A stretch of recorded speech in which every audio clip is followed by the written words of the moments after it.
कई बार आप अपने आप को बदलने का बहुत प्रयास करते हैं, लेकिन आप अपने आप को बदल नहीं पाते हैं। और कई बार आप दूसरों को बदलने की भी बहुत ज्यादा कोशिश करते हैं, लेकिन वो कोशिश सफल नहीं हो पाती है। आप चाहते तो हैं कि आप खुद को या दूसरों को बहुत अच्छे से बदल पाएं, लेकिन आप ऐसा नहीं कर पाते हैं। इसके पीछे क्या रीजन है, आज हम जानने की कोशिश करते हैं इस कहानी के माध्यम से। और आज हम जानेंगे कि यदि आप अपने आप को या किसी को बदलना चाहते भी हैं तो उसका क्या तरीका हो सकता है। एक बार एक राजा के दरबार में एक व्यक्ति पहुंचा और कहने लगा कि मुझे आप अपने यहाँ किसी भी हालत में काम पर रख लीजिए। राजा ने कहा कि भाई, आप में ऐसा कौन सा गुण है कि मैं आपको अपने दरबार में काम पर रख लूं। उस व्यक्ति ने कहा कि मैं आपकी बहुत बड़ी समस्या का समाधान चुटकियों में कर सकता हूं। राजा ने कहा कि वो कैसे। उस व्यक्ति ने कहा कि मैं किसी भी व्यक्ति को देखकर या जानवर को देखकर उसके बारे में सच बता सकता हूं। अब राजा को विश्वास नहीं हुआ, लेकिन उसने सोचा कि यदि व्यक्ति ऐसा बोल रहा है तो मैं इसको परखूंगा और इसको काम पर रख लेता हूं। राजा ने कहा कि ठीक है, मैं तुम्हें काम पर रखने के लिए तैयार हूं। तुम्हें मैं अपने अस्तबल का मेन व्यक्ति बना देता हूं। तुम मेरे सारे के सारे घोड़ों को बहुत अच्छे से संभालना। उस व्यक्ति ने कहा कि ठीक है, और आपका बहुत बहुत धन्यवाद कि आपने मेरे कहने पर मुझे काम पर रख लिया। व्यक्ति को काम करते हुए थोड़े दिन बीत चुके थे। राजा ने सोचा कि मुझे इस व्यक्ति को परखना चाहिए कि ये जो बोल रहा था वो बात सच भी थी या फिर झूठ थी। तो राजा अस्तबल में गया और उस व्यक्ति से कहने लगा कि देखो, ये मेरा सबसे महंगा घोड़ा है, सबसे शानदार घोड़ा है और मैंने इसे बहुत ही मेहनत से कमाया है। उस व्यक्ति ने राजा को कहा कि राजा साहब, आपकी ये सारी बातें तो ठीक है, लेकिन गुस्ताफी माफ हो, मैं आपको इस घोड़े के बारे में एक बात बताना चाहता हूं। यदि आप इजाजत दे तो मैं आपको बताऊं। राजा ने कहा कि बिल्कुल, तुम्हारे मन में जो है वो मुझे बताओ। उस व्यक्ति ने कहा कि राजा साहब, आपका ये महंगा घोड़ा या आपने जो इतनी मेहनत से इस घोड़े को खरीदा है वो बहुत अच्छी बात है, लेकिन ये आपका घोड़ा नस्ल वाला घोड़ा नहीं है, ये तो नकली घोड़ा है। अब राजा इस बात को सोचकर चिंतित हो गए और सोच में पड़ गए और सोचने लगे कि मैंने तो इस घोड़े को खरीदने के लिए इतना सारा पैसा दिया है, इतना सारा मूल्य दिया है, लेकिन ये व्यक्ति कह रहा है कि ये घोड़ा नस्ल का नहीं है। ऐसे कैसे हो सकता है। उस व्यक्ति ने डंके की चोट पर कहा कि जहां से भी आपने इस घोड़े को खरीदा है वहां से आप पता लगाइए कि ये नस्ल का है या फिर नहीं है। राजा ने ऐसा ही किया। जिस व्यक्ति से उसने वो घोड़ा खरीदा था उस व्यक्ति को बुलाया कि जो भी बात हो सच बताना, नहीं तो तुम्हारी गर्दन कटवा दी जाएगी। वो व्यक्ति बहुत ज्यादा डर गया और कहने लगा, राजा साहब, मुझे माफ कर दो, मैंने आपसे झूठ कहा था। ये घोड़ा था तो नस्ल का ही, लेकिन इसकी माँ इसको जन्म देने के बाद ही मर गई थी। मैंने सोचा कि अब क्या किया जाए, मुझे इस घोड़े को बचाना था और इसलिए मैंने इस घोड़े को गाय के साथ रख दिया और गाय के साथ ही ये घोड़ा धीरे धीरे करके बड़ा हुआ और जब आप मेरे पास आए तो मैंने ये घोड़ा आपको दे दिया। राजा को उसकी इस बात पर बहुत ज्यादा गुस्सा आया कि तुम मेरे साथ ऐसा कैसे कर सकते हो, लेकिन वो राजा खुश भी हुआ कि उन्हें सच का पता चल चुका था। वो उस व्यक्ति पर बहुत ज्यादा खुश हुए कि तुम्हारी वजह से मुझे सच्चाई का पता चला है और मैं तुम्हें इनाम देना चाहता हूँ। राजा ने कहा कि मैं तुम्हें बहुत सारी भेड़, बकरियां और मुर्गे इनाम में देता हूँ, जाओ मेरे लिए और काम करो। राजा ने कहा कि बाकी सारी बातें ठीक है, तुम मुझे ये तो बताओ कि तुम्हें ये पता कैसे चला कि घोड़ा नस्ली नहीं है। उस व्यक्ति ने कहा कि ये पता लगाना तो मेरे लिए बड़ी ही आसान सी बात थी, क्योंकि जब भी कोई नस्ली घोड़ा भोजन करता है तो वो अपने मुंह को ऊपर की तरफ करता है और ऐसे भोजन करता है, लेकिन जब मैंने इस घोड़े को देखा तो इसका मुंह पूरे समय नीचे रहता था, एक गाय के समान, और मुझे तभी पता चल गया था कि ये घोड़ा नस्ली नहीं है। अब थोड़े दिन तक राजा का काम चलता रहा, लेकिन राजा के मन में एक बात आई कि मुझे उस व्यक्ति से अपनी रानी के बारे में भी कुछ जानकारी जरूर लेना चाहिए, क्योंकि मेरी रानी तो इतनी खानदानी है, तो मैं उस व्यक्ति से पूछ कर देखता हूँ अपनी रानी के बारे में। राजा ने उस व्यक्ति को अपने दरबार में बुलाया और कहा कि मुझे तुमसे अपनी रानी के बारे में कुछ जानकारी लेना है, तुम मेरी रानी के बारे में बताओ। उस व्यक्ति ने कहा कि मैं रानी के बारे में सब कुछ बता दूंगा, लेकिन आपको वादा करना होगा कि आप मेरे ऊपर गुस्सा नहीं करेंगे।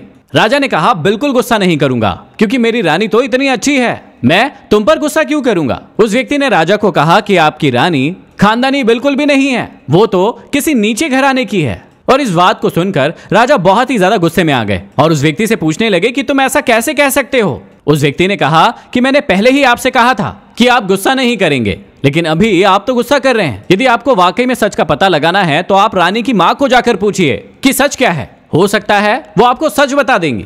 अब राजा ने सोचा कि ये बात भी ठीक है। उन्होंने उस रानी की माँ को बुलाया और कहा कि आप मुझे सारी की सारी बातें सच बताइए कि सच क्या है, ये रानी है कौन। अब रानी की माँ बहुत ज्यादा डर गई, कपकपाने लगी और राजा से कहने लगी कि मैं आपको सारी की सारी बातें सच बता देती हूँ। आपके पिता और मेरे पति के बीच में बहुत ही अच्छी दोस्ती थी और जब आप पैदा भी नहीं हुए थे, जब उन दोनों ने ये निश्चय ले लिया था कि हम दोनों के बच्चों की शादी आपस में होगी। मुझे बेटी तो पैदा हुई थी, लेकिन पैदा होने के 6 महीने बाद ही वो मर गई थी। और मैं ये कभी नहीं चाहती थी कि आपके पिता और मेरे पति के बीच में जो भी बातें हुई है, जो भी कमिटमेंट हुए हैं, वो खारिज हो। मैं चाहती थी कि वो कमिटमेंट पूरे हो। इसलिए मैंने कहीं दूसरी जगह से एक बच्ची को ढूंढा और उसे मैंने पाला पोसा और बड़ा किया। और जब वो बड़ी हुई तो उसकी शादी आपके साथ हो गई। राजा को फिर बहुत गुस्सा आया, लेकिन वो प्रसन्न भी हुए क्योंकि उन्हें अब सच का पता था। वो उस व्यक्ति पर फिर बहुत ज्यादा प्रसन्न हुए कि तुम्हारे कारण आज मुझे फिर एक सच का पता चला है। राजा ने फिर उस व्यक्ति को कहा कि मैं फिर से तुम्हें बहुत सारा इनाम देना चाहता हूँ।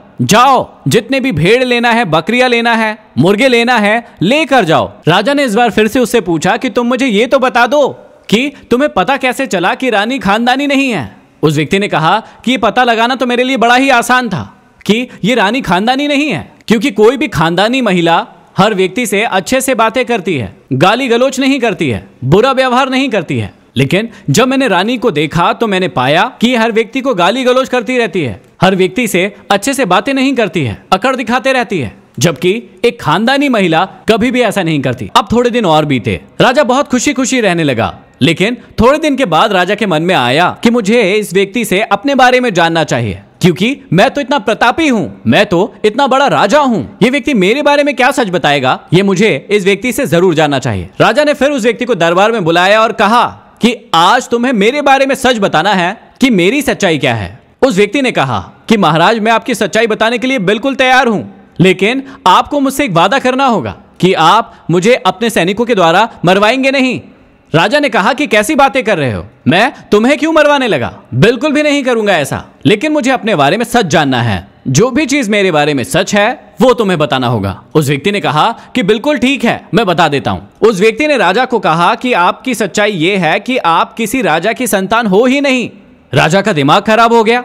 राजा सोचने लगे कि ये कैसी बात कर रहा है, मैं इतना बड़ा राजा हूं और ये व्यक्ति कह रहा है कि मैं किसी राजा की संतान ही नहीं हूं। वो फिर से गुस्सा हो गए, लेकिन व्यक्ति ने कहा कि आप इस बात को अपनी माँ से पूछ सकते हैं, सच्चाई को जान सकते हैं। राजा अपनी माँ के पास गुस्से में गया और पूछने लगा कि माँ, मुझे सच्चाई बताओ कि मैं कौन हूँ, मैं कहाँ से आया हूँ और वाकई में मैं राजा की संतान हूँ या नहीं हूँ। राजा की माँ ने सच्चाई बताई कि जब तुम्हारे पिता और मेरी शादी हुई तो उसके कई सालों बाद तक हमें कोई भी बच्चा नहीं हुआ, कोई भी संतान नहीं हुई, लेकिन इस राज्य को चलाने के लिए एक उत्तराधिकारी तो चाहिए ही था। और हमारे यहाँ पर एक गडरिया काम करता था, उसे एक पुत्र धन की प्राप्ति हुई थी जो कि तुम हो, और तुमको हमने गोद ले लिया, पाला पोसा, बड़ा बनाया और आज तुम राजा बन गए। राजा का दिमाग बहुत ज्यादा खराब हो रहा था, लेकिन वो खुश भी था क्योंकि उसे सच का पता चल गया था। लेकिन वो उस व्यक्ति के पास दौड़ते दौड़ते गया और उससे कहा कि यार, तुम्हें पता कैसे चला कि मैं राजा की संतान नहीं हूँ? इतना बड़ा सीक्रेट जो आज तक मुझे खुद पता नहीं चला, लेकिन तुमने मुझे ये सच बताया, तो बताया कैसे, तुम्हें पता कैसे चला? उस व्यक्ति ने कहा कि ये पता लगाना तो मेरे लिए बड़ा ही आसान था, क्योंकि जब भी कोई राजा खुश होता है, किसी को इनाम देता है, तो वो हीरे देता है, जवाहरात देता है, सोना देता है। लेकिन जब भी आप खुश होते थे, मुझे इनाम देते थे, तो आप गार्डर देते थे, भेड़ देते थे, मुर्गे देते थे। और उसी वक्त मैं समझ गया था कि आप एक राजा की औलाद हो ही नहीं सकते। क्या आपको बात समझ में आई कि किसी भी इंसान की प्रवृत्ति ही उस इंसान के बारे में सच्चाई बताती है कि वो कैसा है, उसके गुण कैसे हैं, वो क्या क्या कर सकता है और क्या क्या नहीं कर सकता है। कई बार आपने लोगों को कहते हुए सुना होगा कि ये मेरे कारण हुआ है, ये काम मेरे कारण हुआ है, लेकिन ये बिल्कुल भी सच नहीं है। कोई भी व्यक्ति किसी भी काम को कर नहीं सकता जब तक कि उसके गुण उससे वो काम नहीं करवा लेते। इसका मतलब ये है कि आप जो भी काम करते हैं वो आपकी वजह से नहीं होता है, वो आप नहीं करते हैं या हम नहीं करते हैं, बल्कि हमारी प्रकृति, हमारी प्रवृत्ति या हमारे गुण हमसे करवाते हैं। जैसी हमारी प्रवृत्ति होगी, जैसे हमारे गुण होंगे, वैसे ही हमारा जीवन भी होगा। हम कई बार लोगों को बदलने की कोशिश करते हैं, लेकिन उनकी प्रवृत्ति या प्रकृति या गुण देखे बिना आप खुद को या किसी व्यक्ति को बदलने की कोशिश तो करते हैं, लेकिन कभी भी ये नहीं सोचते हैं कि उस व्यक्ति के गुण क्या है, उस व्यक्ति की प्रवृत्ति कैसी है, उस व्यक्ति की प्रकृति कैसी है, या साफ सा मतलब में कहूं तो उसका नेचर कैसा है। जिस व्यक्ति का नेचर जैसा होता है वो वैसा ही काम करता है, उसके अलावा वो किसी और प्रकार का काम कर ही नहीं सकता है। लेकिन फिर भी हम उस व्यक्ति को उसके नेचर के खिलाफ जाने के लिए मनाते हैं कि आपको इस अकॉर्डिंग काम करना है। लेकिन इस बात को हमेशा याद रखना कि जिस व्यक्ति की जैसी प्रकृति होती है, जैसा नेचर होता है, वो वैसा ही काम करेगा। इंसान का नेचर मुख्य रूप से 3 प्रकार का होता है। पहला होता है सात्विक, दूसरा होता है राजसिक और तीसरा होता है